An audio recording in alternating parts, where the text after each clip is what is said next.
김달 에세이. 사랑은 그렇게 하는 것이 아니다.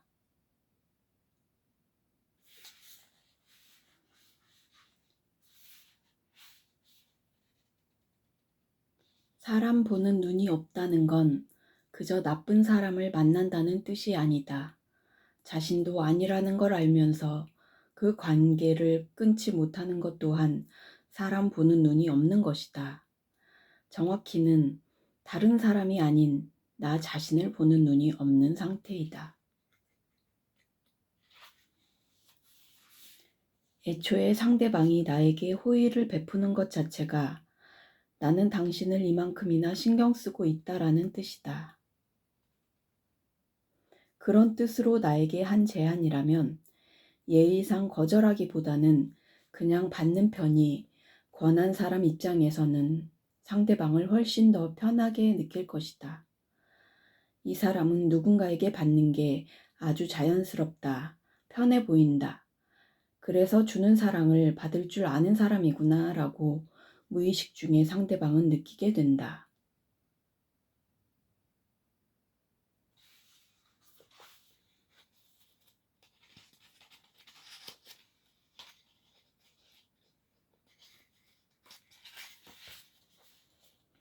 긍정에는 긍정이 오고 부정에는 부정이 온다. 부정적인 질문은 상대방에게 생각할 기회도 주지 않는 셈이 된다. 긍정적인 결과를 바란다면 긍정적인 사인을 보내라. 정말 소중하게 아끼는 물건이 있으면 남주기 아깝지 않은가? 자기 자신을 그렇게 소중히 여겨야 한다. 남자는 초반에 감정이 확실하게 정해진다. 오래 알고 지내면서 마음의 문을 서서히 여는 남자는 그렇게 흔하지 않다.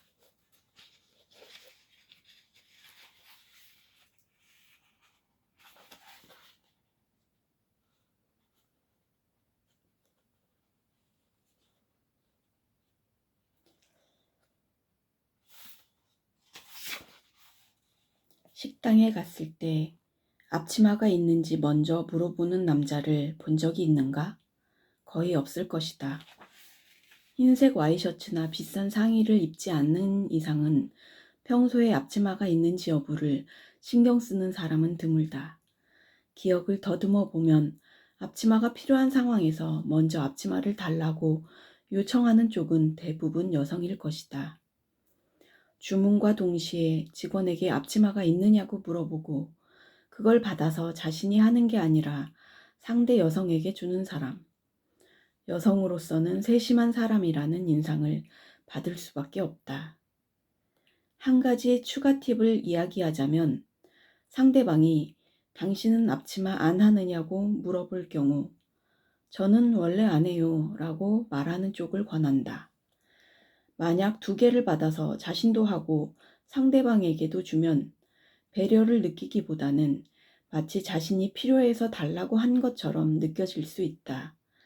미세한 차이이지만 상대방에게만 앞치마를 건넬 때 더 좋은 인상을 줄 수 있다.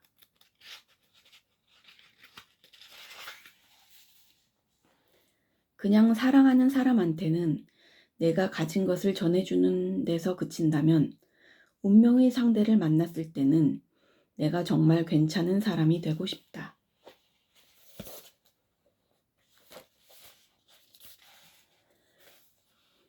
썸을 타는 단계나 서로 알아가는 단계에서 상대방을 보면서 어딘가 안쓰럽고 짠한 감정이 느껴진다면 조심해야 한다. 그건 좋아하고 설레고 사랑스러운 감정이 아니라 측은지심이다.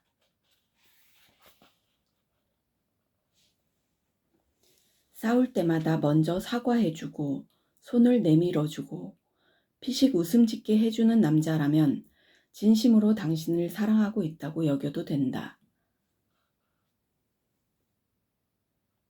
물론 남자가 늘 항상 져주길 바라는 게 느껴지면 아무리 좋은 사람이라고 해도 한계가 있는 법이다. 그러므로 좋은 남자를 만나려면 나부터 먼저 현명해져야 한다는 사실을 간과해서는 안 된다.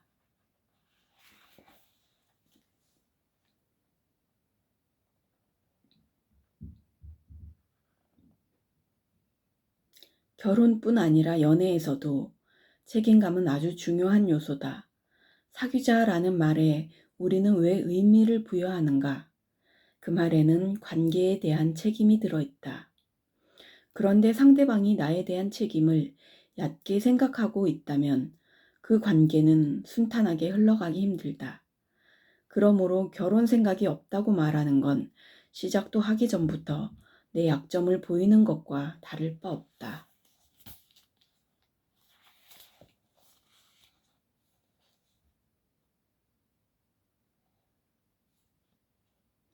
연애를 하면서 너무 힘든가? 그렇다면 생각해보라. 감정대로 행동하지는 않았는가? 그렇다면 이성적으로 생각하는 연습을 하라. 보편적으로 남자는 미안하다는 말에 인색하다. 반대로 여자는 사과받고 싶은 심리가 강하다. 그러므로 여자라면 미안하다는 말에 인색하지 않은 남자를 만나야 하고 남자라면 사과받기를 고집하지 않는 여자를 만나야 한다. 모든 불화는 사소한 것에서부터 시작한다.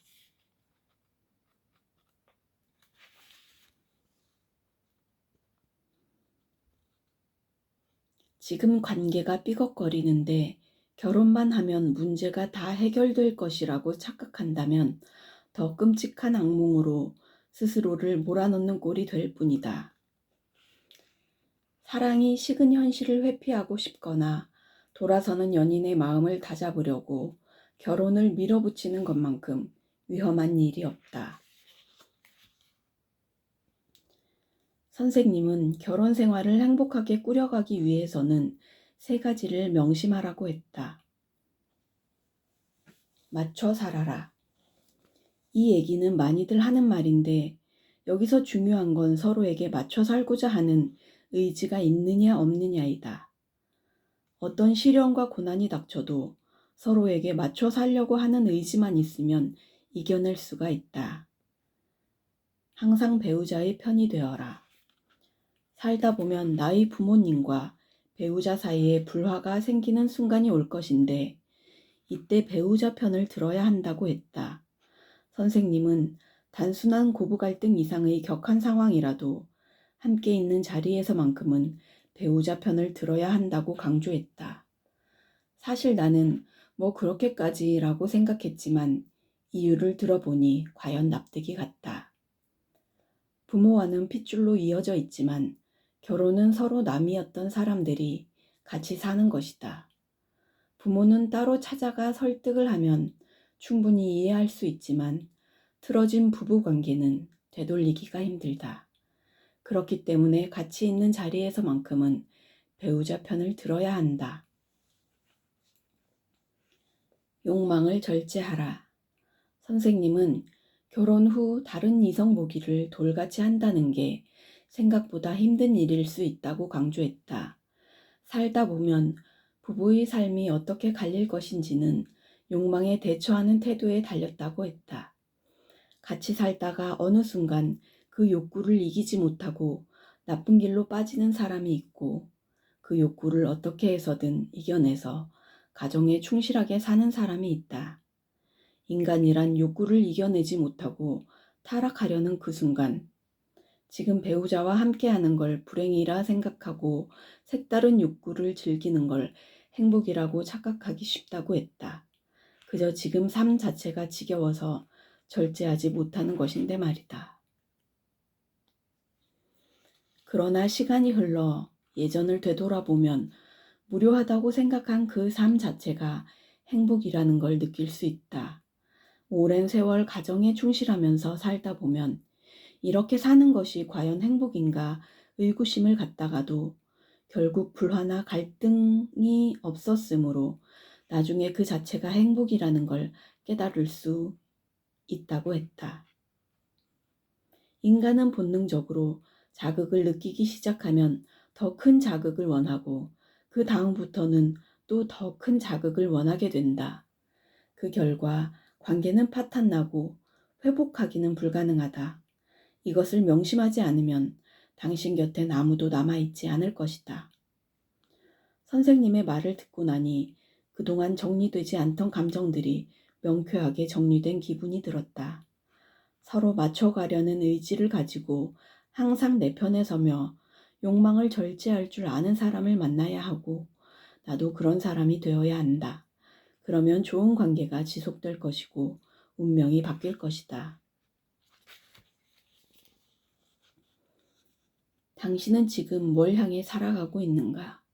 지금 자신의 삶에 스스로 만족하는가? 이 질문의 답을 먼저 고민하라. 지금은 연애를 고민할 때가 아니다. 정말 연애를 안 하기로 마음먹은 사람은 그냥 조용히 자기 일하면서 산다.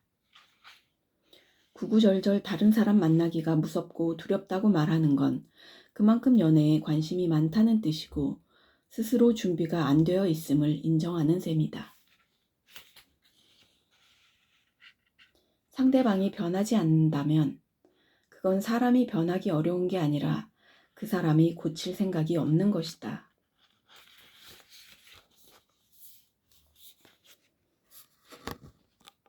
내가 가장 이해가 안 가는 게 만나봤던 사람을 또 만나려고 하는 것이다. 세상에 만날 사람이 얼마나 많은데 나한테 상처 줬거나 나와 맞지 않는 사람을 또 만나려고 하는가. 한 번쯤은 그럴 수 있다고 쳐도 매번 헤어진 뒤에 습관처럼 다시 만나는 사람이 있다. 그건 큰 문제다. 당신이 그 사람과 다시 만나고 싶어 하는 이유는 그 사람을 좋아해서가 아니다. 갑자기 덜컥 혼자 되니 어쩔 줄 몰라서 누구라도 옆에 있었으면 좋겠는 것이다. 그래서 그나마 나를 잘 알고 편했던 그 사람을 만나고 싶은 거다.